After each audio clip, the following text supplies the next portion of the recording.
to Live Through Games. I'm Kiki, and today we're going to revisit Metroid Prime. Now, Super Metroid is one of my favorite games of all time, and it certainly is one of the best games ever made. It's such an amazing game with cool world to explore, giant bosses to fight,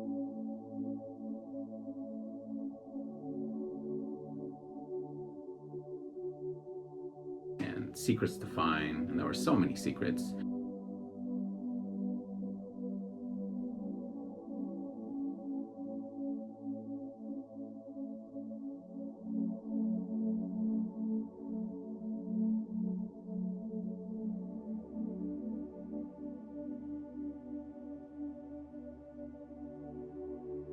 And upgrades that help you become an even more badass bounty hunter.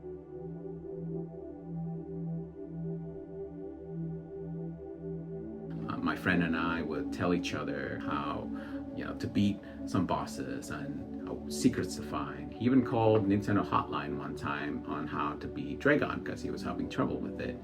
And he found out that when the boss catches him, he can use the grappling hook to shoot one of the exposed conduits on the wall to electrocute the boss and beat him instantly. And I did that too for myself, and it worked. It was cool.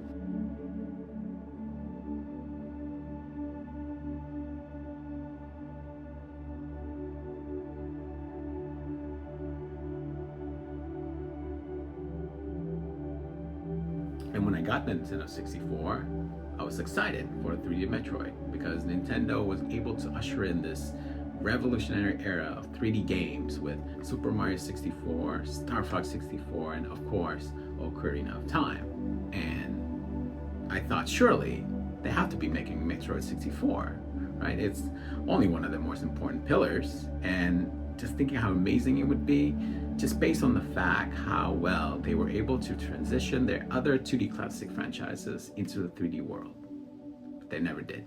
And I was crushed, disappointed. It wasn't until the GameCube that Nintendo finally announced a new Metroid game. And I was ecstatic. I knew I had to get the system. And when I saw the preview on GamePro magazine, I was just excited to find out that it was going to be a first-person 3D action-adventure game. And seeing the screenshot of Samus in glorious 3D, and seeing the heads-up display on her visor, and seeing her arm cannon, it just sold me. I couldn't wait to get my hands on it.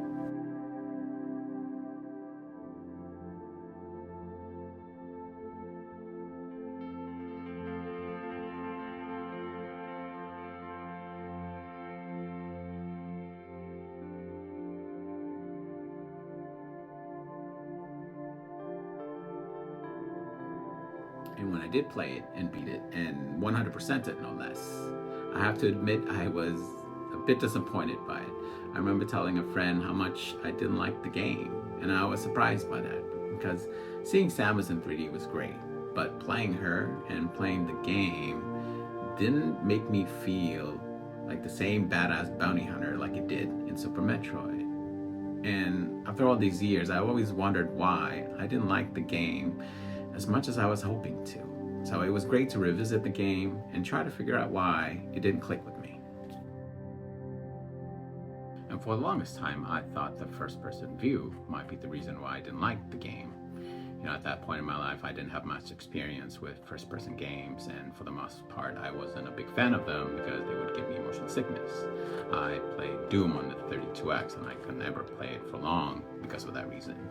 And I played GoldenEye on the N64, and I thought it was just okay. It wasn't until Halo that I realized how amazing first-person games could be, and I remember I couldn't stop playing it. And today, I've logged in countless hours into Destiny 1 and 2, and so it's safe to say that I think I like first-person games now.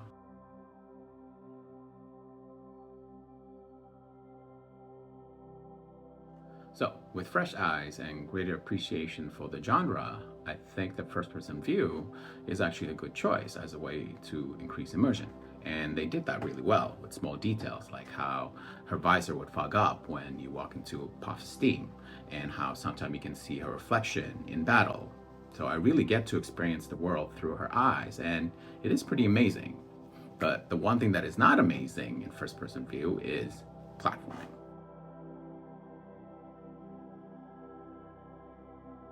So Metroid is known for its exploration and adventure to find upgrades and secrets and fighting enemies and bosses, and you do a lot of platforming through all of them. But platforming in first person just never feels great for me. Halo and Destiny involve a lot of them, and I think I'm pretty good at it at this point, but it still never feels natural in first person.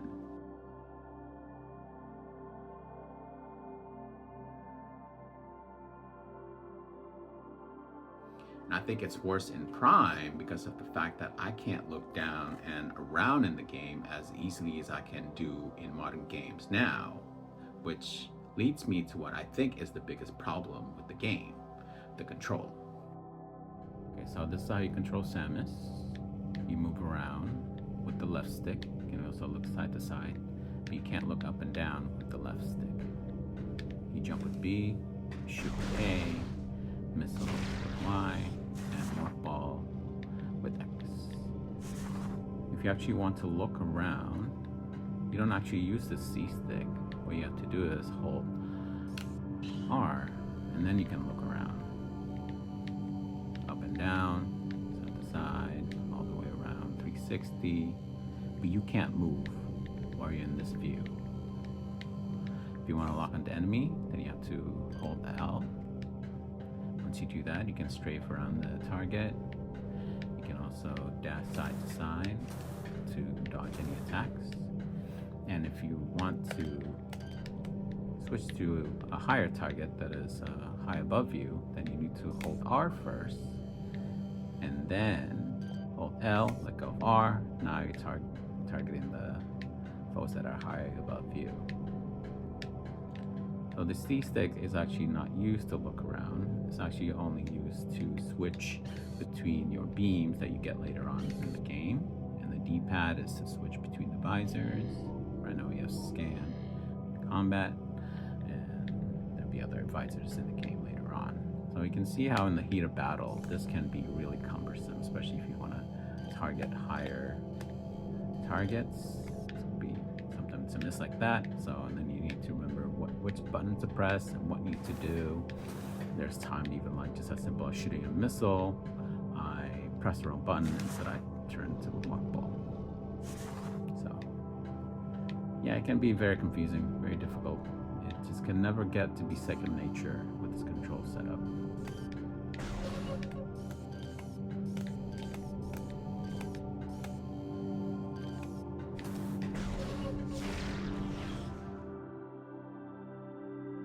So yeah, the control is clunky, convoluted, and unintuitive. I constantly fumble the control in the heat of battle. I would morph into a ball when I wanted to jump or shoot a missile. To fight enemies, the game wants you to lock onto them by holding L, but sometimes the game locks onto the wrong enemy. And if you want to aim more precisely, you have to hold R, but then you're not able to move. So you're just an easy target if you're surrounded. And no, you're not able to customize the control at all. I'm still confused why the C stick was not used to control the camera instead.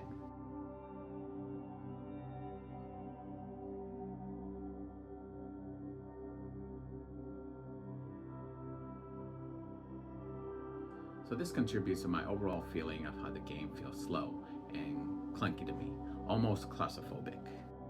Exploration and combat doesn't feel as fun as they do in the 2D games. Samus moves and turn pretty slow, and precise platforming can be difficult. So this makes exploration very cumbersome. Even though finding secrets and upgrades is still a lot of fun, but moving around the world feels like a chore to me.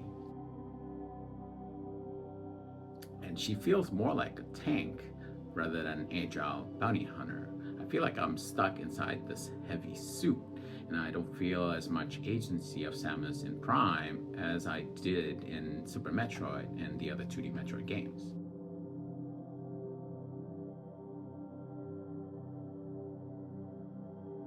Other things I like to mention is that I did experience motion sickness at certain parts of the game, especially when I had trouble tracking fast enemies, and when the camera switches back and forth from first person to morph ball view, which can be disorienting. I was also disappointed that speed boots and screw attack were not in the game, and those were probably my two favorite abilities in Super Metroid. But I understand the challenges of having those abilities in first person view.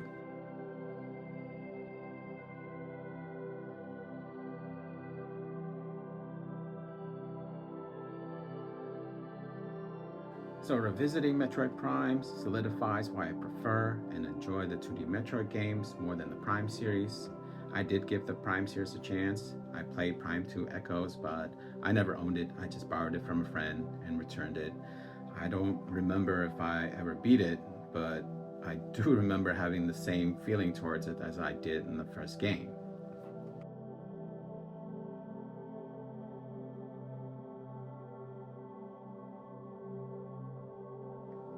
I do have Prime 3 on the Wii, and I do remember liking this one the best in the series, probably because with this one I can look around and aim with the remote control, which probably feels more natural.